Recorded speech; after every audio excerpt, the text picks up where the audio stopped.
Huwa minnu li l-Gvern żied it-tariffi fuq ir-reġistrazzjoni tal-mediċini bil-Ministru tas-Saħħa jgħid li saret konsultazzjoni. Ġatjena Bela għamel din id-dikjarazzjoni permezz ta' video li ppubblika fuq Facebook biex jipprova jtaffi xi ftit mill-kritika enormi li qed jirċievi mingħand in-nies wara li l-Gvern inqabad li b'din il-mossa se jiżdiedu l-prezzijiet tal-mediċini fi kliem sempliċi taxxa indiretta.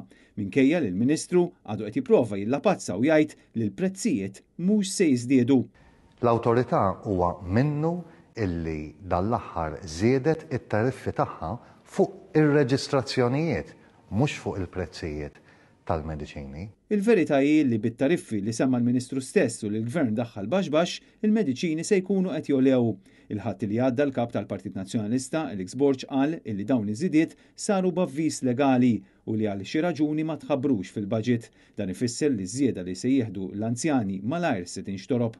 Elix Borg qal li dan huwa eżempju ieħor ta' gvern li jgħid li ma daħħalx taxxi ġodda iżda wara l-baġit niskopru mod ieħor dan se jpoġġi piżijiet ġodda b'mod speċjali fuq il-familji u nies vulnerabbli li diġà qed iħallsu minn butom għal mediċini out of stock.